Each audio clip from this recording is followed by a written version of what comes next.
Live now. Should have mentioned that. That's Hi. what I was trying to mention. How There's a lot of technical issues today. are you guys doing on this D&D news? I think I'm mostly in the center here, but not really. Oh, here we go. Wait, hold on. I'm rowing the wrong direction. I'm gonna go this way. Here we go. Almost there. Counterintuitive, but I think I'm getting there. Hey everybody. How is it going?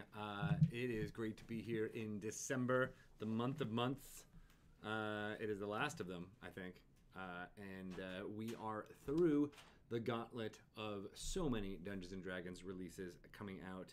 I feel like I've been talking to you about them forever. And so I'm only going to run through real quick. But I wanted to say hi. How is it going? Hey, there's a lot of fun folks in here. Hi, Ravina666, always one of my favorite people to speak to who has the Mark of the Beast in their name.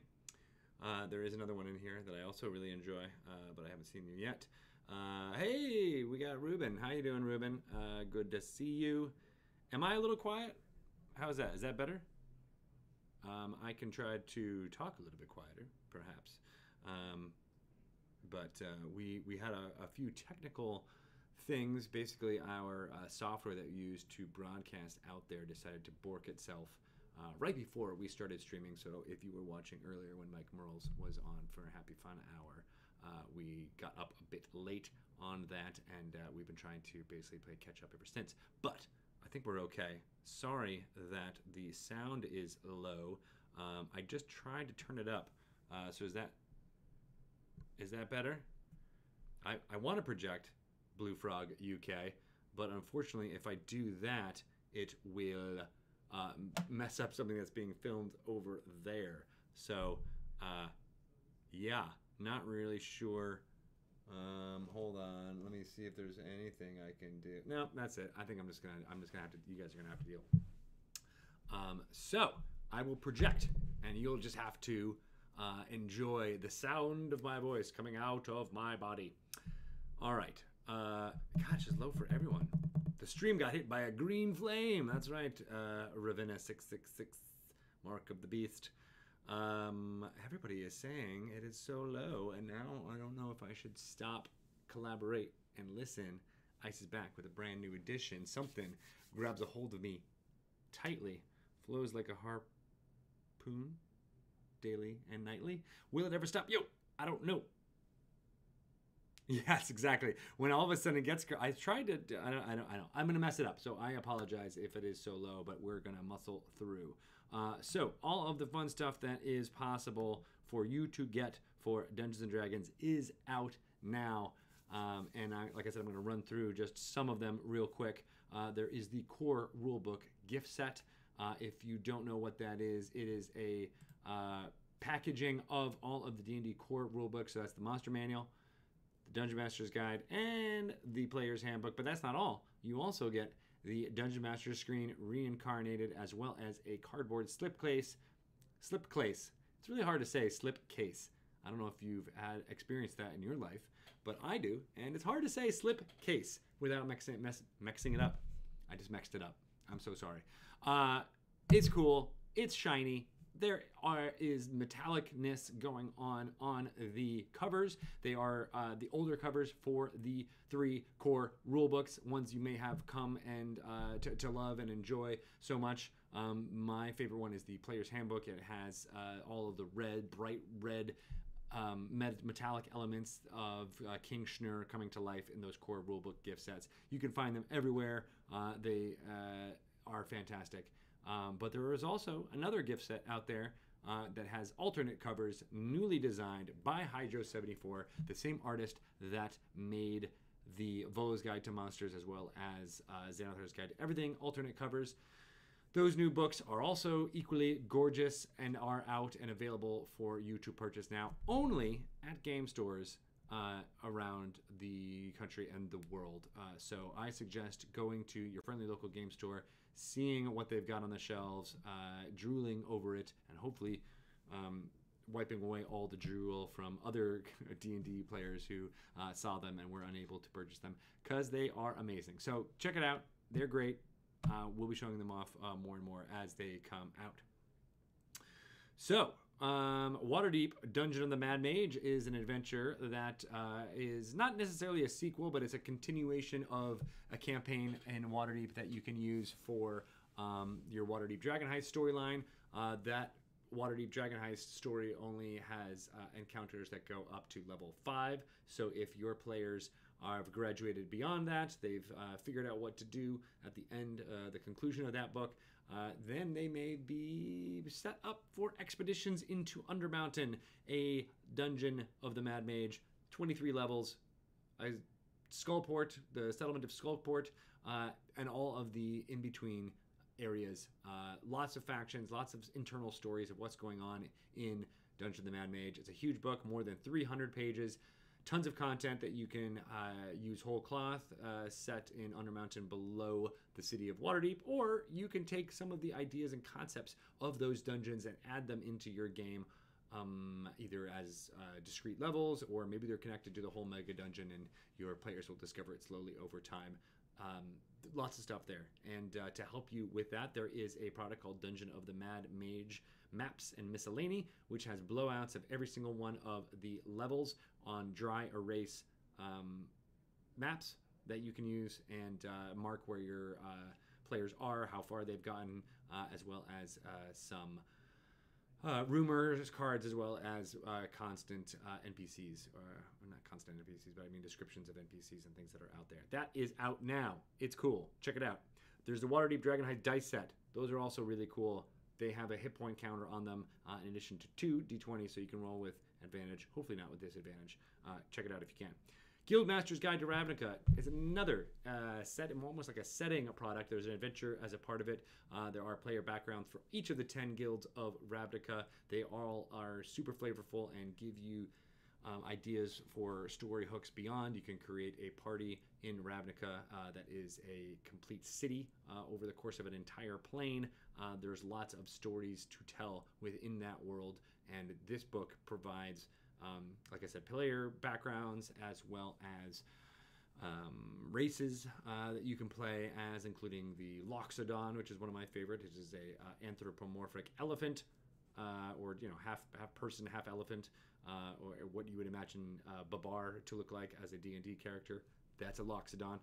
There's the Videlkin, which are a blue-skinned race that are full of character and flavor, mostly having to do with the Simic Combine, one of the guilds of Ravnica that is okay and encourages genetic modifications of its members. So check that out. Really fun stuff. And what I like about Guildmaster's Guide to Ravnica is that it is full of lore that you may not have experienced if you are a pure D&D player and have never played Magic the Gathering or any of the sets set in Ravnica. So it's got a lot of surprises for D&D fans, is what I'm trying to say. You may be familiar with all of the lore that you could possibly have for Dungeons & Dragons. You know the ins and the outs of all of the Beholders and the Mind Flayers and the Red Dragons in between, but you may not know about Videlkin and Loxodons and the Orzhov Syndicate and the Gruul clans who are attempting to take over. Yes. Okay. So it's cool. And to support Guildmaster's Guide to Ravnica, we also have a Maps and Miscellany pack for that, and some dice. There is an awesome Guildmaster's Guide to Ravnica dice tin out there. It's got all the dice you need to play Dungeons & Dragons, as well as an oversized D10 with each of the guild symbols on that D10, so that you can roll and perhaps come up with a random encounter having to do with that specific guild, or if you're feeling saucy and want to create a random character of one of those guilds, hey, roll that, add character creation, and then go nuts. Fun stuff there. Of course, we haven't talked about this in a while, but Wayfinder's Guide to Eberron is currently available on the Dungeon Masters Guild. That is nearly 200 pages in a PDF that you can download from the DM's Guild, and it is everything you need to play Dungeons & Dragons in the Eberron setting as created by Keith Baker, and he worked tirelessly on that project. But it is available and would be great for you to download if you're a fan of high magic and technical technological capabilities similar to Ravnica, but it has its own unique flavor. So go check that out if you're interested in new settings. It's also on D&D Beyond. Adventures Outlined is a D&D coloring book I've shown off a bunch of times, but worth touting now. It only came out this August, if I remember correctly, and it is fantastic. Lots of great artwork in there from Todd James, as well as snippets of D&D lore from our writer here at the Dungeons & Dragons team, Adam Lee. Check it out. It's super fun. You might even want to pick that up along with a bunch of some, I don't want to say family friendly, because that often makes it sound like it's dumbing it down, but it's stuff that you'd be happy to pull out at a gathering with young people and old people alike. So here follows a whole bunch of those, but I'm going to rattle them off now. Again, I've talked about these before, but perhaps not lumping them into the same category. So there's Adventures Outline, which is a D&D coloring book, which is great. There is also these Endless Quest books. There's 4 of them written by Matt Forbeck, and they're basically pick your path books that are for young adult readers but are set in the world of Dungeons and Dragons. One is called Escape the Underdark, and that the main character is a fighter, and you can pick where to go and what to do, and hopefully your fighter will survive. There's To Catch a Thief, which is a rogue main character. Into the Jungle is a cleric as the main character, and Big Trouble is a wizard as the main character. A lot of those interact with Dungeons & Dragons stories and settings. Into the Jungle is, of course, set in Chult, and Big Trouble, I believe, is set in Waterdeep, along with To Catch a Thief. Well, Escape the Underdark, it's in the Underdark. Good job there. Woot woot. Yeah, so those, again, are books aimed at the middle grades, as they might say. But for books aimed at those younger than that is the ABCs of D&D and the 1, 2, 3s of D&D. We just had Caleb Cleveland, the illustrator for those books, on Dragon Plus with Bart Carroll and Stan. So that was pretty awesome. But both of these books are available now, and they are adorable. They are so good. You should check them out. The characters within are reused in some way, so you can kind of see the tracing of a kid adventuring party, and it's fun to read. And as I said, the illustrations really bring that book to life. So check it if you can. And then finally, Dungeon Mayhem is a adorable card game, easy to play. You can play as one of 4 main character classes. There is Skutha the Skull Crusher. She is a barbarian. Leah the Radiant is a paladin. Azik the Mystic, I want to believe, is the wizard. And Bob the Rogue. I'm forgetting what the rogue is called, but I'm sure someone in chat will remind me. It is very cool. And like I said, it's easy to learn. Oh, it's right in front of me. Duh. Azin the Mystic, Leah the Radiant, Oriax the Clever. That's the name of the rogue. My bad. Each one of those decks play completely differently. The one package comes with 4 of those decks, so it's up to 4 players. You're trying to take out your other players in the party and deal 10 damage to them. The iconography on the cards themselves to give you all the rules that you need to be successful there. And you can complete a game in less than 10 minutes. So check it out if you can. It's fantastic. And all of those products, Endless Quest, books, Adventures Outlined, the ABCs and 1, 2, 3s of D&D, and Dungeon Mayhem. People always ask, how can we get our kids into Dungeons & Dragons, or how can we start playing with them? These are some fun ways to get into that. And then hopefully they'll be excited enough to want to create characters and start playing D&D with you. That's really exciting. My kids did that exact same thing.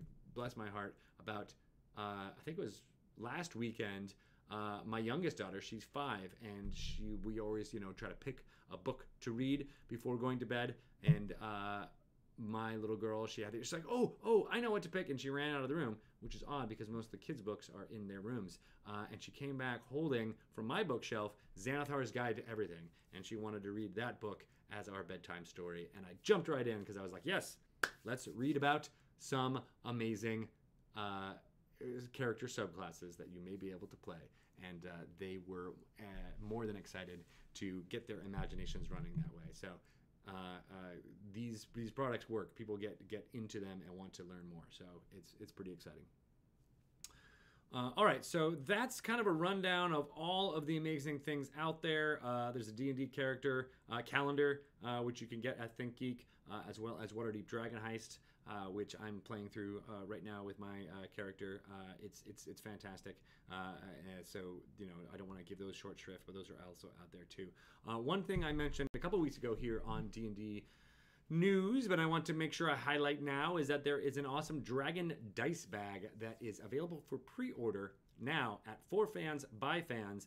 It was designed by an artist named Quiet Snooze, and she's an animator, a gamer, plushie maker, creator of a webcomic, Radio Silence. I've not checked it out, but it looks fantastic. And you can carry, and oh, I forgot, I actually have an image of this that I can show you. It is, oh, and then I can use my fancy new button. All right, ready? It didn't work. Ah, how's that? Did you see it now? But now I'm in the wrong place. Yes, it is a very cute bag. It looks like a dragon sleeping. The tail, or I guess that's not tail, those are the wings, or the drawstring there. Yeah, it's pretty cute. So this is, like I said, is available for pre-order now. It was about 7 inches tall by 6 inches wide, so it should be able to hold most of your dice if you've got them. I've got them handy.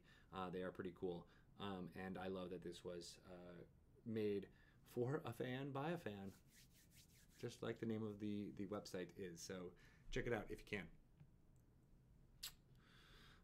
I like to go through and tell you about all of the news that's popping up.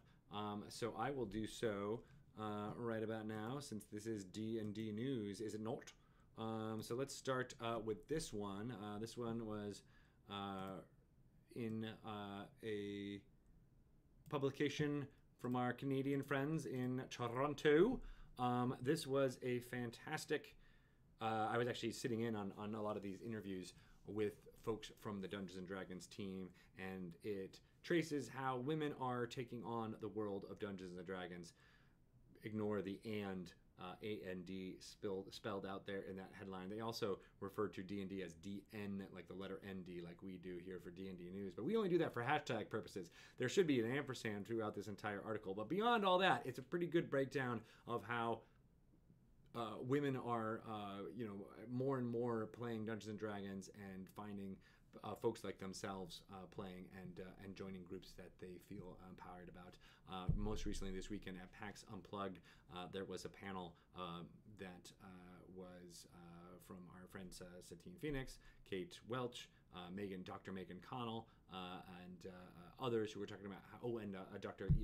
Ethan Schoonauer from the middle school club that has gotten a lot of attention on social media, and how RPGs can empower women, especially young women, in their lives, and it brought tears to a bunch of the panelists as well as people. So this whole idea, empowering women in their imaginations, is really near and dear to me. I just mentioned how my daughters themselves feel that way about all kinds of storytelling, but especially fantasy storytelling, and I don't know, it always brings a tear to my eye. So this is fantastic. I love that it's getting recognition in more mainstream press. I mean, this is the Toronto Star. It's not a gaming publication by any means, but this pull-out quote is pretty great. It's talking about a woman that a decade later, she picked up her dice again when a friend asked her to join an all-women's digital game, meaning that they play over video conferencing, similar to Dice Camera Action, which is about to start in about 15 minutes.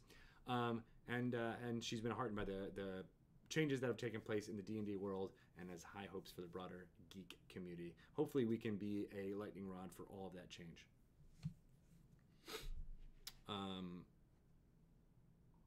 Yeah, and there is this, V2 Blast points out here in the chat, there is a poll. You've seen polls in all kinds of articles, to increase people's engagement and excitement about the article or the content within. A lot of it is mostly like, hey, what do you think about this topic that's being discussed in the article? But the writer of this article, who was awesome, I want to make sure I call her out. Her name is Megan Haynes.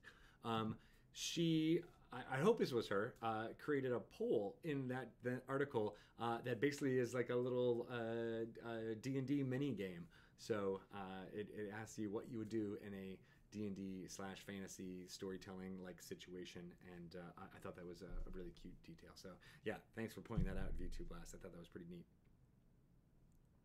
All right, there was some other stuff happening in the world. Let's talk about this amazing book review. So we've mentioned Art and Arcana a bunch of times here on D&D News. It is a visual history of Dungeons and Dragons, as mentioned here. In this headline here of Demogorgons and Purple Worms, a visual history of Dungeons and Dragons. This is a great read for those of you who are excited about Dungeons and Dragons becoming more in the cultural zeitgeist around us. It talks about how Dungeons and Dragons affected the lives of the four writers of this awesome book: Michael Whitwer, Kyle Newman, John Peterson, and Sam Witwer. Dice Camera Action fans might recognize the name Sam Witwer as Mordenkainen himself, Morty Cordy. We might be able to bring him back, hopefully pretty soon. I gotta tell Chris that he's worth a return at the very least, so he can talk about how D&D Art and Arcana is out there. But this article itself, this review itself, is a nice overview of what Dungeons and Dragons has meant to the greater culture, and it is fantabulous. I really enjoyed seeing all kinds of praise for our hobby on the pages of the New York Times book review. It's insane how much attention things like this are getting, and I think it does bode a lot well, not just for the future of Dungeons and Dragons, but for our world. Think on that, if you will. We had in the studio yesterday a Washington State Senator. The amazing Steve Hobbs was here, and he was in not his senator garb. He was, dressed as any gamer would be, and he was, talking to him. You always think you're going to be talking to a politician, but he wasn't. He was a gamer through and through, and that is doubly heartening that he is making policy for Washington State. That's where Dungeons and Dragons is based. And what it could mean for the tabletop industry as a whole, and not to mention that, but the gaming industry, and while also recognizing all the benefits that Dungeons and Dragons has for people, and things like this article in the New York Times just continues to be a lightning rod for change, and I'm hoping more and more of it happens as we get into 2019. What's your New Year's resolution for 2019? Mine is telling more people about how Dungeons and Dragons is cool. That's pretty good. That's a pretty good one, right? It's a good resolution to have. So I mentioned the core rules set already, and I just wanted to make sure you saw them in the flesh, and what better way to do that than by highlighting some other someone else is talking about how cool they are. So this is our friends at the AV Club, which is The Onion. Do you guys read The Onion? Have you been a fan of The Onion? I found out about The Onion, gosh, I want to say it was 1999. Oh yeah, hockey. Yeah, Seattle hockey teams. Ruben, sorry to shift tracks again, but yeah, no, I was thinking about that. The Wizards and the Magic. Well, there already is a team called the Orlando Magic, but maybe we could. I actually really like the Seattle Freeze. I think that's a great name for a hockey team. But anyway, going back to The Onion, I was a fan when it was still just a paper before it made it to the internet. And they have this offshoot, the AV Club, which has become a great place for critical thinking about our entertainment. And they wrote about the Core Rules gift set that we talked about, and here pictured is the alternate covers made by Hydro 74, as I said. And if you're just getting into Dungeons & Dragons or thinking about checking out the staple tabletop entertainment, the Core Rules gift set has everything you need to get a good campaign going, and that's very true. They also point out Into the Borderlands, which is a not just a reprint of that module from Goodman Games, but a almost like a loving recreation of all of that material. So worth checking out if you are a lapsed fan and loved those Into the Borderlands stories set in the old Greyhawk world. Perhaps if you are a big fan of 5th edition, you want to get someone a gift, which is this amazing gift set from with covers designed by Hydro 74 and Into the Borderlands, and then all of a sudden they'd be a very happy camper and transport them back to 1981, let's say.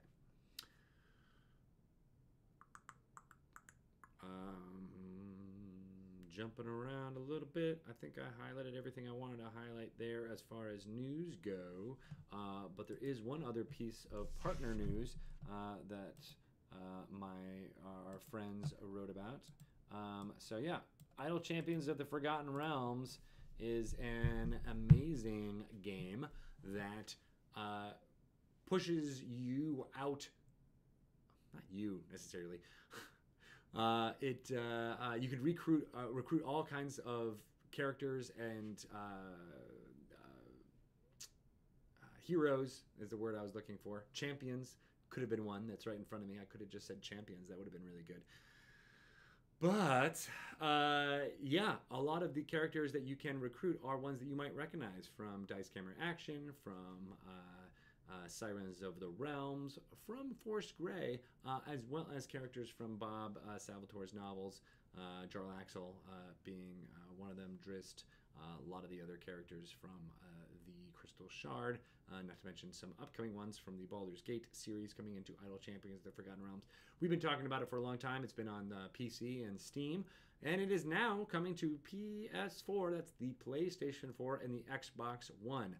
So it's a game, it happens in real time. You send out these party members that you've recruited, and they kill monsters and collect XP and gold over time. And you can now do that on your console. I think that's pretty exciting. I think the idea of a couch, a game that you can play on your couch, like Idle Champions, is a great boon for D&D fans out there. So I'm excited for Idle Champions of the Forgotten Realms and our friends at Codename Entertainment for this jump into the console realm. And if you have a PS4 or an Xbox One, you might want to check it out too. So do it if you can.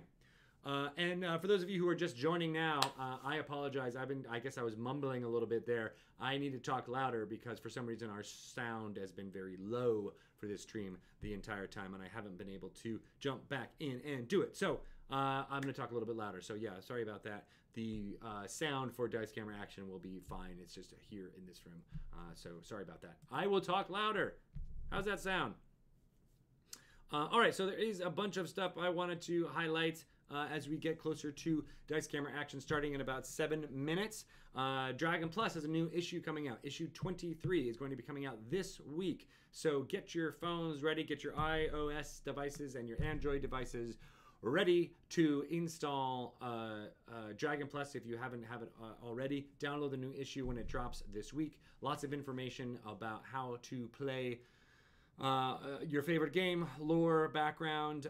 There's an article about, or at least involving me and my character Fabian for Clerical Heir, and how we can make it more accessible for players who battle with the ability to not see as well as others.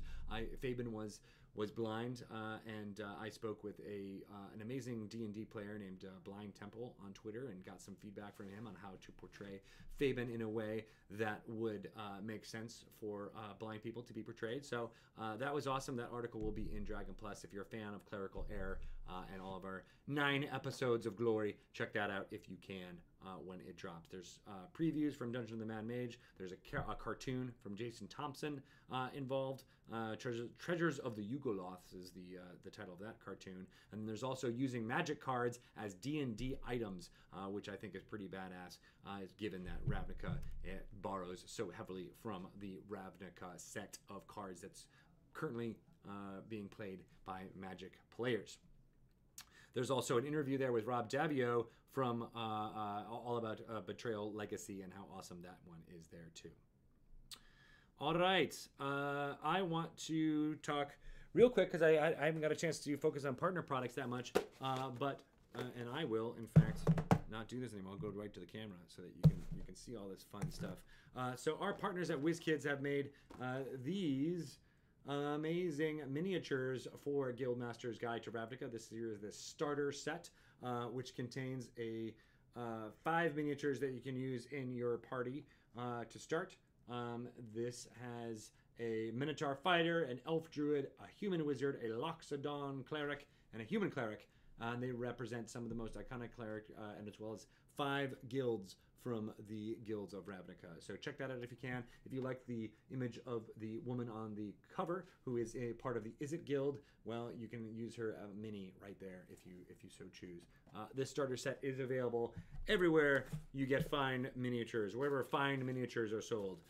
These are more blind booster packs, all set from or all inspired by Guildmaster's Guide to Ravnica. I'm going to pop one open right now and see what I get.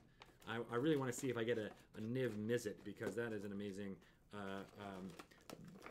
dragon character out there. So let me see. Come on. Come on. Ooh, it might not be Niv Mizzet, but it is definitely cool looking. Oh, wow. I got a Sphinx. The Sphinx of Judgment is here to judge you. What a cool mini. I like the wings. Look at that. Wow. This is going to go into my rotation pretty big there. That's great. I love that. Sphinxes also play a big role in Ravnica. What are also... You get 4 in each one of these blind boxes, so you never know what you're going to get. Here's a Crawl Winged Warrior.